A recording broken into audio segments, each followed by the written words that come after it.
चलिए सावधान, सभी लोग हाथ जोड़ लीजिए मंगलाचरण।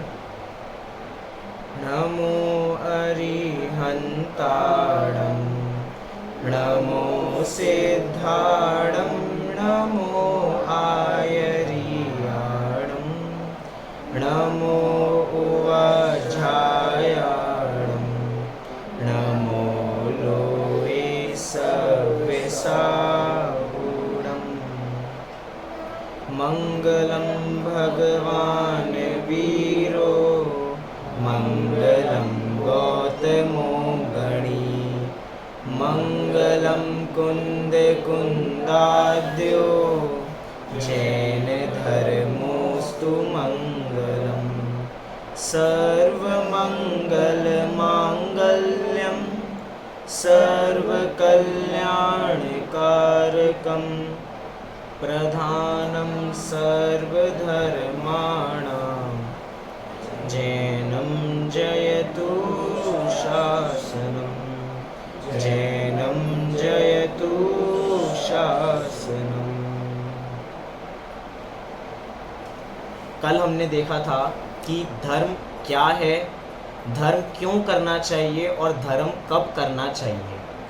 छोटे से उदाहरण से अपनी बात चालू करते हैं। जैसे कि एक बेल होती है, बेल को किसी ना किसी का सहारा चाहिए होता है तभी वो ऊपर जा सकती है। मतलब अगर उसको गगनचुंबी उड़ान भरनी हो या क्योंकि आकाश को स्पर्श करना हो तो किसी ना किसी का आलंबन चाहिए तो ही वो ऊपर तक जा सकती है। और अगर उस बेल को आलंबन नहीं मिलेगा तो वहीं पे नीचे पड़ी पड़ी वो मर जाएगी। ऐसे ही अगर हमें अपने जीवन में उन्नति करनी है तो हमें धर्म का सहारा लेना ही पड़ेगा। वो धर्म का सहारा लेके हम धर्म की उन्नति कर सकते हैं। और जिस व्यक्ति ने धर्म का सहारा नहीं लिया उसकी उन्नति नहीं अवनति होने वाली है, अर्थात उसका कभी विकास नहीं होगा, वो हमेशा विकासहीन रहेगा। इसलिए कहते हैं कि धर्म की हमेशा अपने पास सदा काल के लिए रहना चाहिए।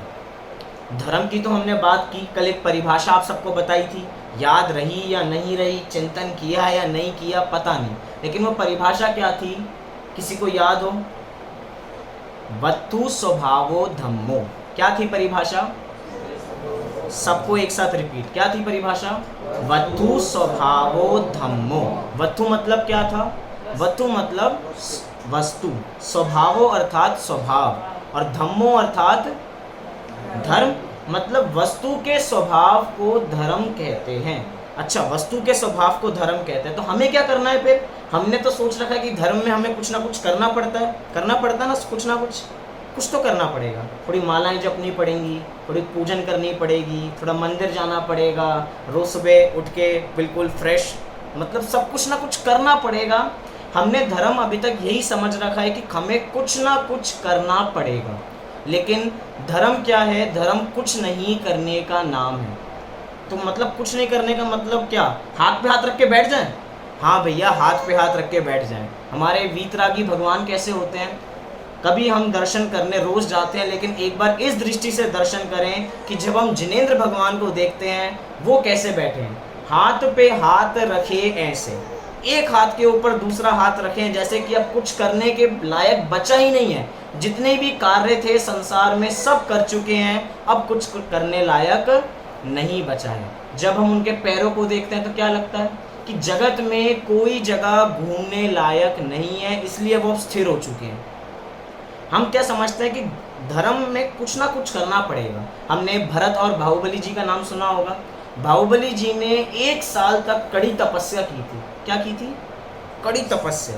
किसके लिए किया था उन्होंने कड़ी तपस्या? अपनी आत्मा की प्राप्ति के लिए किया था। अब वो 1 साल तपस्या की, मुझे बताओ कि उन्होंने कितनी मालाएं जपी थी, उन्होंने कितनी पूजने की थी, वो कितना मंदिर गए थे 1 साल तक? वो एक दिन मंदिर नहीं गए, उन्होंने एक पूजन नहीं की, उन्होंने कोई माला नहीं जपी। क्या किया? मात्र अपनी आत्मा को जानने का प्रयास किया, और वो प्रयास ऐसा सफल हुआ कि वो पार हो गए।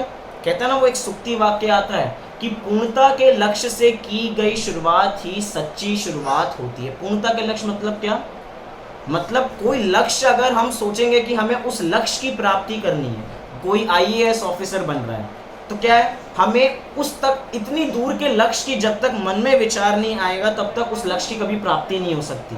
चाहे कितने ही प्रयास करें उसके बावजूद भी अगर हम खुद कमज़ोर रहेंगे तो उसकी प्राप्ति नहीं होगी। इसलिए कह रहे हैं कि लक्ष्य पूरा मजबूत होना चाहिए। अभी तो हम बात कर रहे हैं धर्म की। धर्म बहुत बढ़िया है, लेकिन कौन सा धर्म बढ़िया है? कौन सा धर्म? बहुत सारे धर्म हो सकते हैं। एक इधर ध्यान दे और बाकी सब इधर ध्यान ना दे, क्योंकि फिर बार बार मन विचलित होता है। कोई एक आप बाहर लेके चले जाओ तो ज़्यादा इजी रहेगा,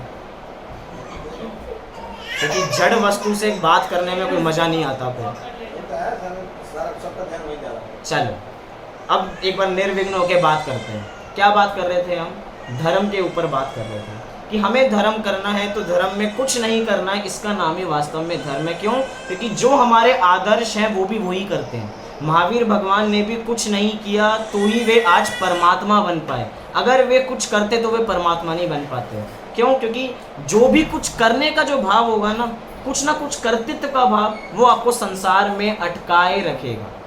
छोटा सा परिणाम, अभी कुछ छोटी सी यहाँ पे घटना घटी, हमारा उपयोग एकदम भ्रष्ट हो जाता है। और हम किन की बात कर रहे हैं? बाहुबली भगवान, जिन्होंने 1 साल तक तपस्या की। किस चीज़ की तपस्या की होगी? मात्र आत्मा की। 24/7 कुछ होते हैं ना शॉप्स जो होती है 24/7 खुलती हैं, जब चाहो उस चीज़ की हमें प्राप्ति हो सकती है। ऐसी कह रहे हैं भैया जो भगवान है वो 24/7 क्या कर रहे हैं? मात्र अपनी आत्मा को जान रहे हैं। हम अपने से इतने बोर हो चुके हैं कि हमें किसी विषयों में आनंद नहीं आता।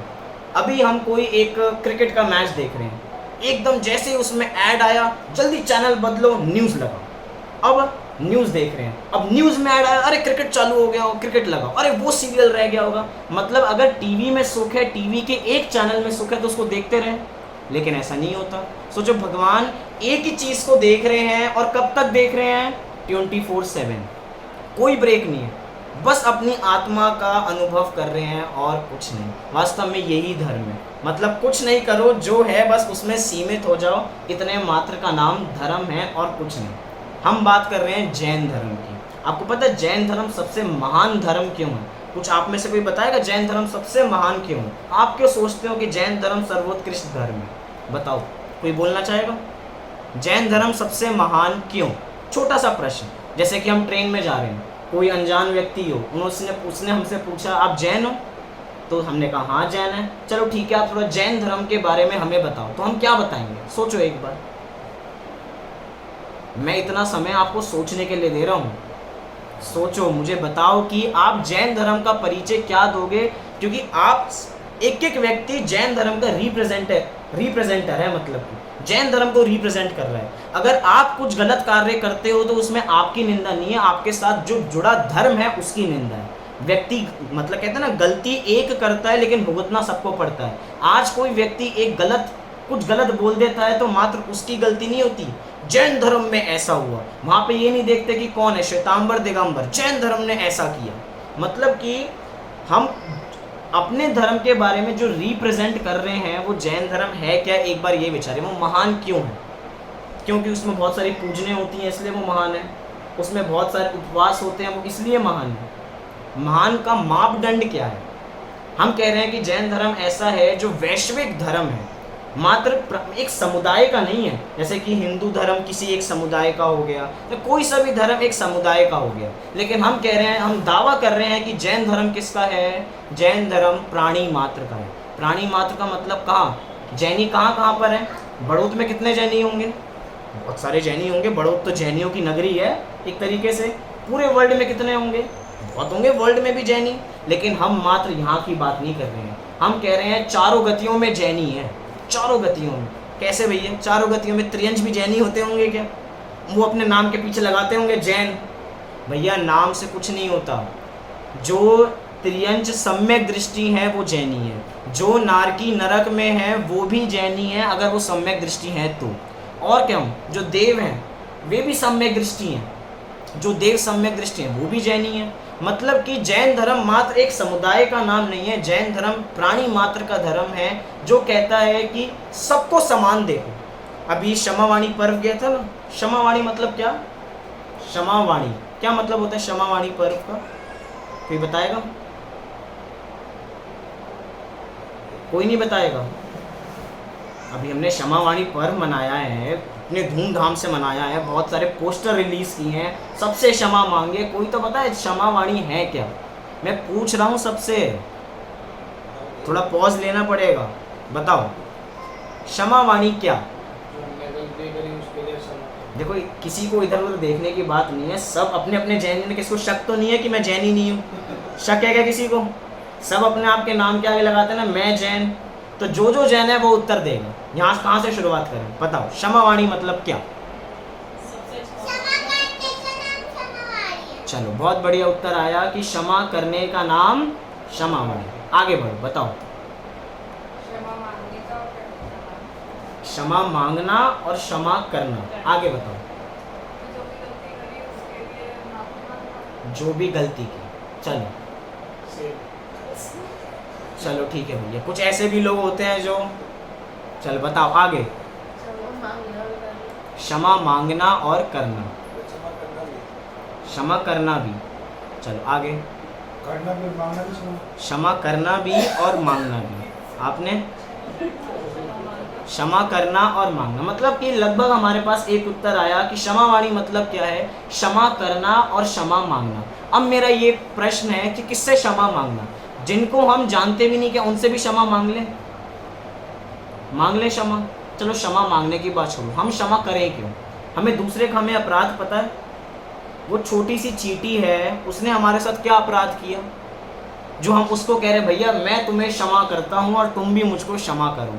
जैन दर्शन कह रहा है हम सबसे क्षमा मांगेंगे। क्यों मांगेंगे हम? क्योंकि प्राणी मात्र के प्रति अगर हमारे में रंच मात्र भी कषाय का भाव आया हो तो उस कषाय को त्यागने के लिए मैं क्षमा मांग रहा हूँ। क्षमावाणी में दूसरे की अपेक्षा नहीं है कि सामने वाला आपको क्षमा करे या ना करे। बहुत इंपॉर्टेंट शर्त है।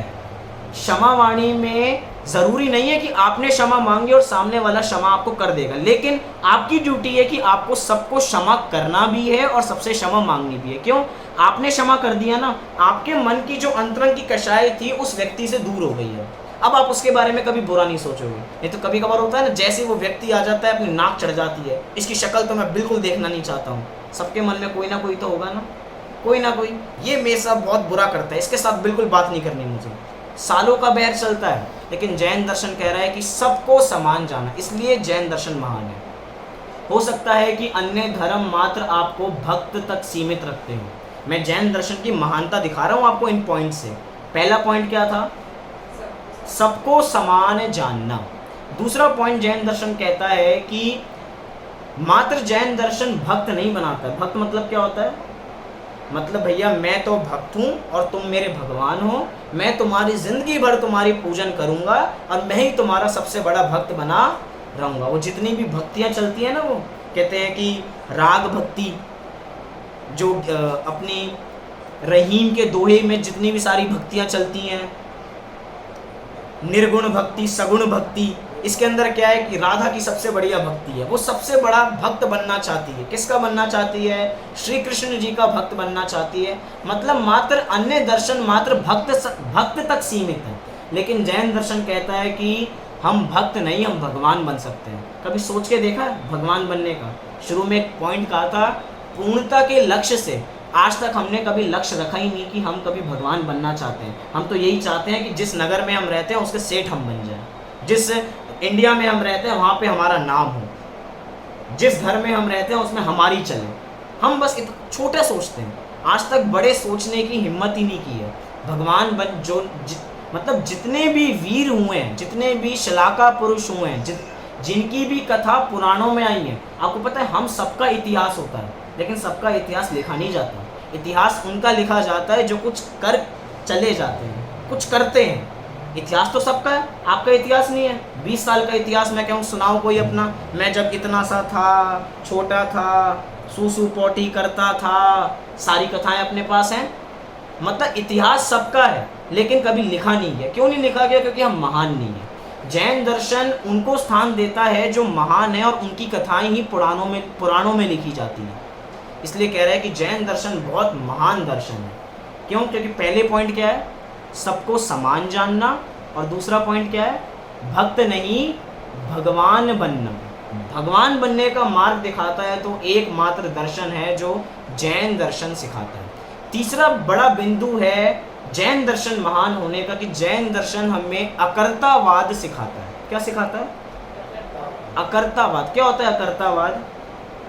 अकर्तावाद मतलब होता है कि कोई किसी का जगत में कुछ करता धरता नहीं है। अन्य धर्मों में जाओगे ना, अन्य धर्म में कहेंगे भैया अल्लाह की मर्जी के बिना पत्ता नहीं हिलता। हिंदुओं में जाएंगे तो बोलेंगे राम की मर्जी के बिना पत्ता नहीं हिलता। मतलब ये बात तो पक्की है कि राम के भक्त पत्ते नहीं हिलाते हैं, वो हिलाते होंगे। मतलब कि वो तो कुछ नहीं कर सकते, जो करेंगे कौन करेंगे? राम। मतलब इतनी बात पक्की है कि जो पत्ता हिलेगा वो उनकी मर्जी से नहीं हिलने वाला, मतलब वो एक दूसरा द्रव्य के कर्ता नहीं है। जैन दर्शन कहता है यहाँ पे कोई किसी का कुछ करता धरता नहीं है। कौन सा पत्ता उड़ के किधर जाने वाला है किसी को कुछ पता है? एक हवा चली, एक पत्ता जाने वाला है नाली में, एक पत्ता जाने वाला है कहीं और, एक पत्ता कहीं जाएगा कहीं और, किसी को कुछ नहीं पता। इसलिए कह रहे हैं कि जैन दर्शन क्या है? अकर्तावाद। कोई किसी का कुछ करता धरता नहीं। ये जितने भी पॉइंट्स हैं ना, ये हमें बहुत समता दिलाते हैं, इतना सहज होना सिखाते हैं कि जब कोई किसी का कुछ करता धरता ही नहीं है तो फिर लड़ाई क्यों हो रही है हम सबके बीच में? जितनी भी तू मैं होती है इस वजह से होती है क्योंकि हम मानते हैं कि ये तुम इसके करता हो। सोचो एग्जाम्पल के लिए, दूध आया, दूध उबलने के लिए हमने रखा, दूध हमने उबाल के लिए रखा और दूध में उबाल लगा और दूध बाहर गिर गया। अब एकदम घर में महाभारत, तुमने ध्यान से दूध को नहीं देखा, देखते तो दूध नहीं गिरता, ये होता वो होता। अब घर में लड़ाई चल रही है। अब फिर इस बात को 15 दिन हो गए, उसके बावजूद भी मन में ये, जब एक कोई फिर से एक नई लड़ाई हो जाए तो जितनी 15 दिन में लड़ाई हुई है वो सारी एक बार में याद आ जाती हैं। तुमने उस दिन ये किया था, तुमने उस दिन वो किया था, तुम्हें ध्यान से कुछ काम करना नहीं आता।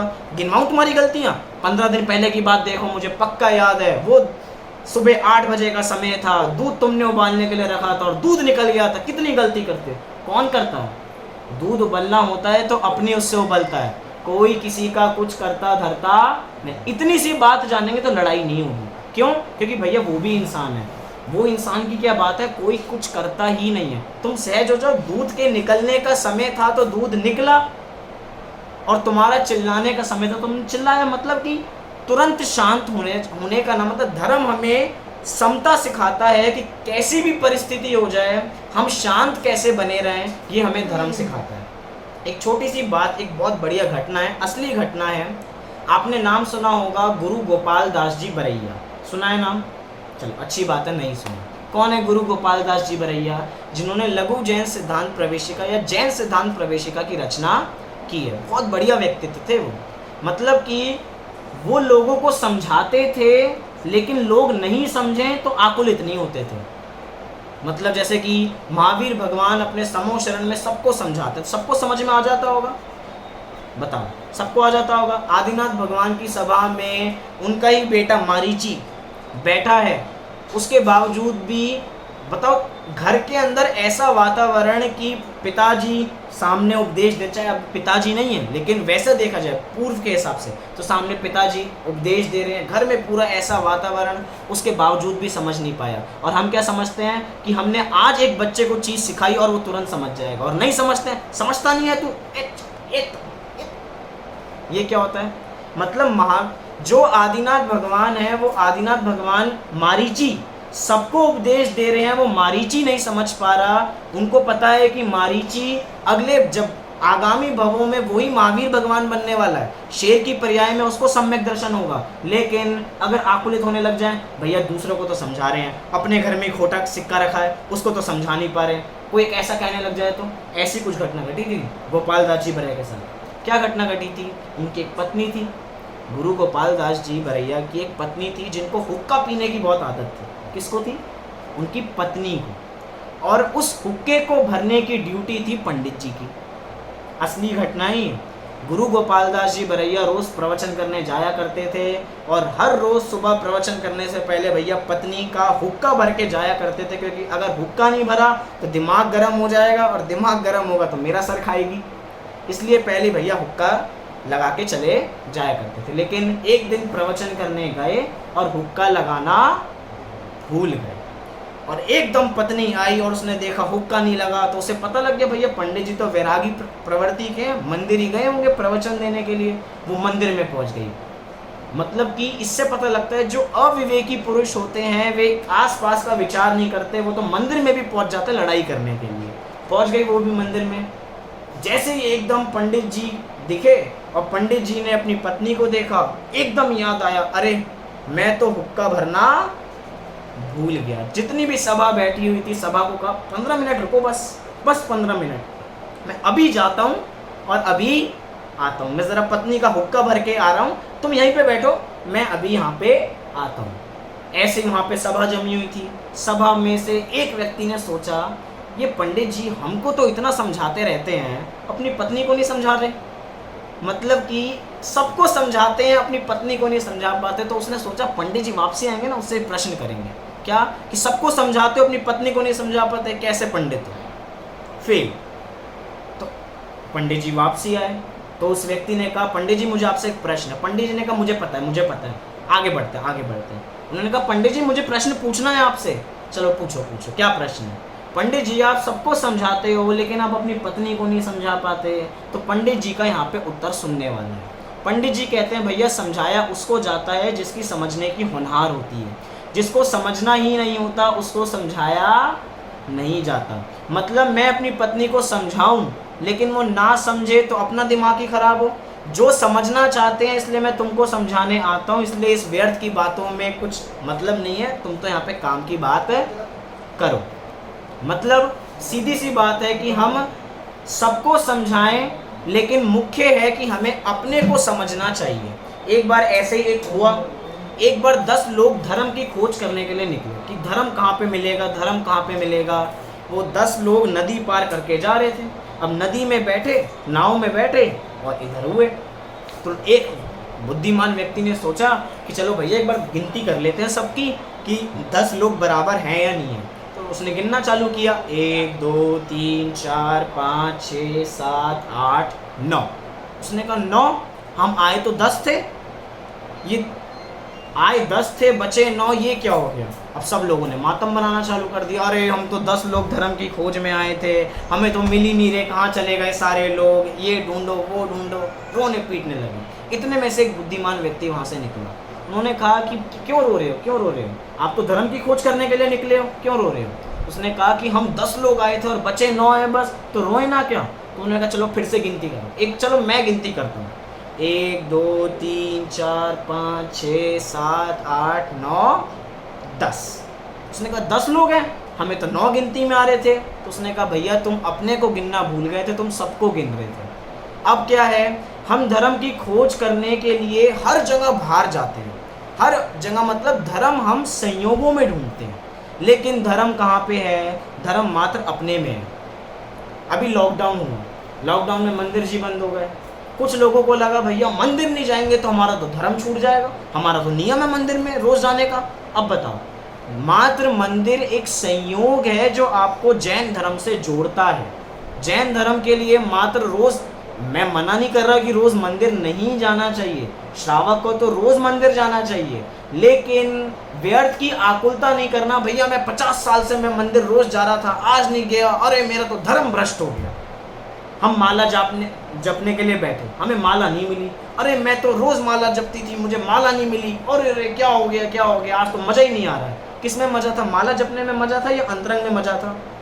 आनंद अंदर में था, लेकिन क्या मान रखा है, संयोगों में हमने मान रखा है। धर्म को भी हम संयोगों के आधार पे करते हैं कि अगर इसकी प्राप्ति होगी तो ठीक है। कभी कभार ऐसा होता है भैया हम तो उनको सुनते हैं, अगर वो होंगे तो सुनने जाएंगे, वो होंगे तो सुनने नहीं जाएंगे। कभी कभार मंदिर में हो जाता है, भैया ये वाला मेरा मंदिर, ये वाला तुम्हारा मंदिर, क्यों, क्योंकि इस वाले मंदिर में मैंने मूर्ति विराजमान की है, इस वाले मंदिर में तुमने की है, इसलिए ये तो मेरी मूर्ति, मैं तो इसमें रोज जाऊंगा।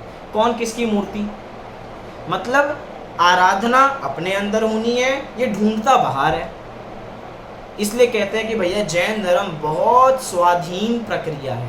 कैसी प्रक्रिया, स्वाधीन। स्वाधीन का मतलब क्या होता है, इंडिपेंडेंट, मतलब हमें किसी वस्तु पे आधारित नहीं होना। हम अगर दूसरी वस्तुओं पे आधारित होंगे तो हमेशा दुखी रहेंगे। क्यों, कभी इस चीज़ की प्राप्ति नहीं होगी, कभी इस चीज़ की प्राप्ति नहीं होगी। क्योंकि अपने मन में तो इतनी विषयों की लिस्ट है, कभी उसकी प्राप्ति होती ही नहीं है। लिस्ट बनाओ, चलो आज एक लिस्ट बनाओ, 2 कॉलम बनाओ। हमने सोचा, हमने क्या क्या सोचा और हमें क्या क्या मिला। क्या लिस्ट बनानी है हमें? 2 चीज़ों की। सुबह उठते हैं ना, सुबह उठते तो बाद में, लेकिन बेड पे सोचने लग जाते हैं कि हमें रात तक का काम क्या करना है। सब अपने अपने अनुसार, मुझे दुकान जाना है, मुझे खाना बनाना है, मुझे क्लास पढ़ानी है, मुझे क्लास पढ़नी है। सबके पूरे विकल्प चालू हो जाते हैं। टाइमिंग के हिसाब से हमें 8 बजे क्या करना है, 9 बजे क्या करना है, 10 बजे क्या करना है, 2 बजे क्या करना है, पूरी। अब सोचो हमने क्या क्या सोचा और किस किस की पूर्ति हुई। सोचो, समय दूं कि क्या क्या हमने सोचा और किस किस। दिन के ऊपर मत लगाना, रोज के ऊपर। अभी तक जो आपके बचपन का सपना होगा, क्या क्या सोचा और क्या क्या उसकी प्राप्ति हुई। क्यों? क्योंकि विकल्पों के अनुसार हमें किसी चीज़ की प्राप्ति होती ही नहीं है। हम दिन में अनेकों विकल्प करते हैं लेकिन उसकी प्राप्ति नहीं होती। छोटा सा एग्जांपल, मैंने सोचा कि मैं 9:15 पे क्लास चालू करूंगा। अपना विकल्प बता रहा हूँ मैं, विकल्प तो सबको होता है। 9:15 का विकल्प था और 9:16 पे क्लास चालू हुई तो मैं रोने बैठ जाऊं? मैंने तो 9:15 पे सोचा था, ये 9:16 कैसे होगा, ये सुनते ही नहीं कोई, ये है वो है, रोना चालू कर दूँ? क्या करूँ? अगर रोऊंगा तो मैं रोऊंगा तो फिर परेशानी आ जाएगी पूरे घर में। बताओ, मतलब धर्म हमें सिखाता है भैया संयोग है, संयोग, जो संयोग होता है ना उसका वियोग होगा ही होगा। संयोग मतलब जो चीज़ अपने साथ सदा काल से है उसका तो कभी वियोग होने नहीं वाला, लेकिन जिस चीज़ की हमें प्राप्ति हुई है वो अपने पास जाएगी ही जाएगी। क्यों? शरीर हमें मिला है ना, शरीर भी संयोग मात्र है। अब इससे कितना प्रेम करें कि हमारे साथ सदा काल बने रहे। हम तो चाहते हैं भैया ये सदा काल जवान बना रहे, रहने वाला है सदा काल जवान। हम चाहते हैं हमारे झुर्रियाँ ना आए, हो सकता है ऐसे। हम चाहते हैं कि हमारे बाल ना जाए, हो सकता है ऐसा। हम चाहते हैं कि मतलब कितना कुछ चाहते हैं, सब अपने अपने रूप में अपने अपना चाहते हैं। हम चाहते हैं कि हम मोटे ना हो। लॉकडाउन में बहुत बड़ा जोक चला कि सब कुछ बाहर, सब कुछ सबको बाहर निकलने के लिए मना कर रहा है, लेकिन ये पेट नहीं मानता, ये पेट तब भी बाहर चला जाता है। बताओ अब, मतलब हम दिन में कितने विकल्प करते हैं कि इसके अनुसार मेरा कार्य होना चाहिए, ऐसा होना चाहिए, ऐसा होना चाहिए। नहीं होता है। क्यों? रीज़न क्या है? मैं ये बात नहीं कह रहा कि विकल्प बढ़िया करो, वास्तव में विकल्प की कभी पूर्ति होती ही नहीं है। और अगर, बहुत बड़ी बात, अगर आपको विकल्प की पूर्ति होती हुई नज़र भी आती है तो वो आपके विकल्प करने से पूर्ति नहीं हुई है, उसको पूर्ति होना था, उस समय ऐसा विकल्प बनना था। दोनों का काल एक आया तो हमें ऐसा लगने लग जाता है कि भैया हमने विकल्प किया और हमारे साथ ऐसा हो गया, मैंने ऐसे ही सोचा था। अधिकतर ऐसा ही होता है। जितने भी पुण्यशाली जीव होते हैं उनको ये बात कम समझ में आती है। क्यों? क्योंकि उनका इतना पुण्य है, जो विकल्प करते हैं उसकी पूर्ति हो जाती है। लेकिन उनको भी समझना पड़ेगा भैया जो विकल्प है, विकल्प से कभी भी पूर्ति होती नहीं। क्यों? विकल्प अब हमेशा अटकाते हैं। इसलिए कह रहे हैं भैया जैन दर्शन कैसा है? जैन दर्शन हमें विकल्प से निर्विकल्प की ओर आगे लेके जाता है कि धीरे धीरे हम विकल्प करें। ऐसा नहीं होगा कि हम, अभी मैंने कहा कि हमें निर्विकल्प होना है तो हम निर्विकल्प हो जाएंगे, धीरे धीरे होगा। धीरे धीरे हमें विषयों से जो अट्रैक्शन है वो हमें कम करनी पड़ेगी। एक दुनिया में लॉ चलता है, अभी मैं किताब पढ़ रहा था, क्या किताब का नाम था? सीक्रेट किताब। उसके अंदर क्या है? लॉ ऑफ अट्रैक्शन, कि आप जिस चीज़ की अट्रैक्शन, जिस चीज़ को पाना चाहते हो उसके बारे में सोचना चालू कर दो, वो चीज़ आपके सामने आ जाएगी। सोच के देखो। धर्म के परिप्रेक्ष्य में मैं कह रहा हूँ ये बात, हो सकता है ऐसा जो मैं सोचूं वो आ जाए मेरे सामने? कभी नहीं हो सकता। क्यों? क्योंकि विकल्प से कभी किसी चीज़ की पूर्ति होती ही नहीं है। इसलिए विकल्प करना निरर्थक है। हम तो चाहते हैं कि हमारे पास बहुत बड़ा घर हो, लेकिन घर नहीं हो तो रोने बैठ जाएं। हम चाहते हैं कि हम घर चेंज कर लें, हम घर नया बड़ा तुड़वा के फिर बनवा लें घर। क्या होने वाला है? मात्र विकल्प है, और जब तक उसकी पूर्ति नहीं होगी तब तक ये जीव दुखी रहेगा। और मैं कह रहा हूँ अगर इसकी पूर्ति नहीं हुई तो क्या हम जीवन भर दुखी रहें, हर समय रोते रहें उस एक पॉइंट के लिए? ऐसा हो गया, ऐसा हो गया, मैं तो ये चाहता था, मेरे 20 साल का पुराना सपना था, मेरा तो कोई देखता ही नहीं, मेरे बारे में कोई सोचता ही नहीं। अब बताओ, रोना पीटना चालू कर दें। मैं तो चाहता था, सबसे बढ़िया फ़ोन कौन सा है? सबसे महंगा फ़ोन एप्पल का, सबसे बढ़िया एप्पल, मुझे तो चाहिए वो एप्पल का फ़ोन ही मुझको चाहिए। नहीं मिला तो क्या हुआ? अब रोने रोने तो उन्हें बैठ जाए, रोएं, खूब रोएं, मिल जाएगा। बताओ, मतलब विकल्प जितने भी हैं वो सारे निरर्थक हैं। ये मात्र विषयों के संबंध में नहीं, धर्म के संदर्भ में भी हैं। कई बार ऐसे विकल्प अपने को हो जाते हैं जो रोज स्वाध्याय करते हैं ना, कि भैया एक दिन स्वाध्याय नहीं किया, अरे मैं तो रोज स्वाध्याय करता था, मेरा एक छूट गया स्वाध्याय मेरा, मैं रोज 4 घंटे स्वाध्याय करता था, आज 3 घंटे हो पाया। अब ये जो विकल्प है ना, नहीं कर पाया, अब नहीं करने वाले में भी उस समय रो रहे हैं।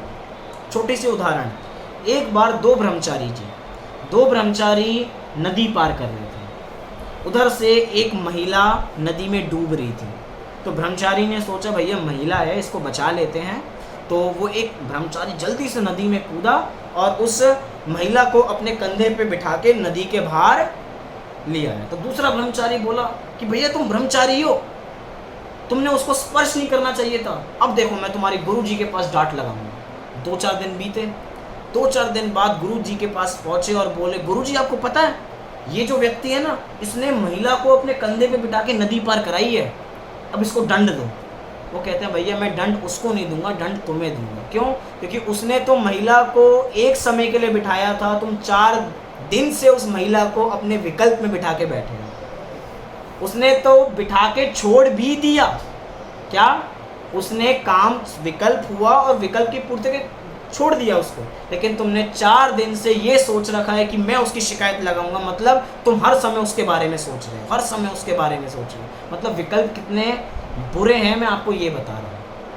हर चीज़ के विकल्प, किसी भी संबंध के विकल्प, वो सारे ही बुरे हैं। इसलिए हमें विकल्प करने से बचना चाहिए, निर्विकल्प की ओर हमें आगे बढ़ना चाहिए। तो ये सब हमें कौन सिखाता है? ये सब हमें सिखाता है जैन धर्म।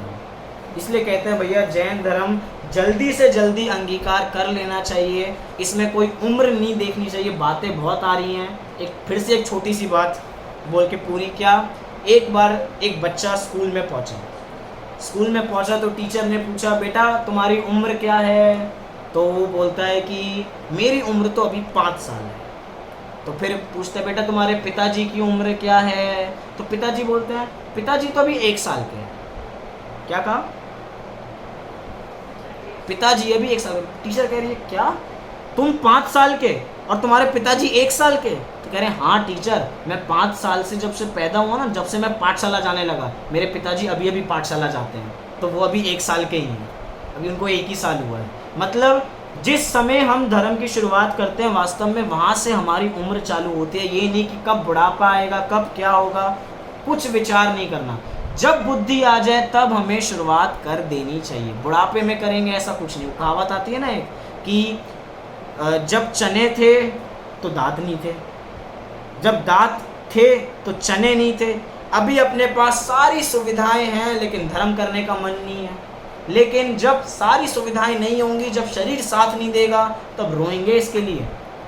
अभी हमारी जो डेथ हुई अपने पास, कुछ सुध बुध नहीं है भैया, फिर आखिरी में ये होगा बिस्तर पे पड़े होगे, कुछ सुध बुध नहीं होगी, घर वाले कुछ कहेंगे, कुछ सुनाई देगा, वो समाधि मरण का पाठ चला देंगे, हम सुनते रहेंगे और बस ऐसे ही मर जाएंगे, कुछ नहीं होने वाला।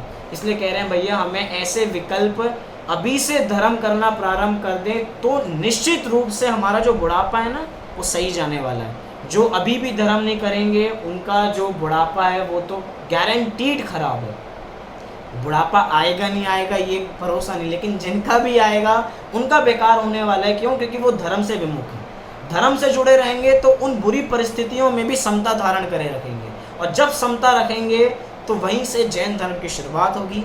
इसलिए कहते हैं कि भैया जैन दर्शन बहुत महान दर्शन है, हमें इसकी गौरव महिमा करनी है।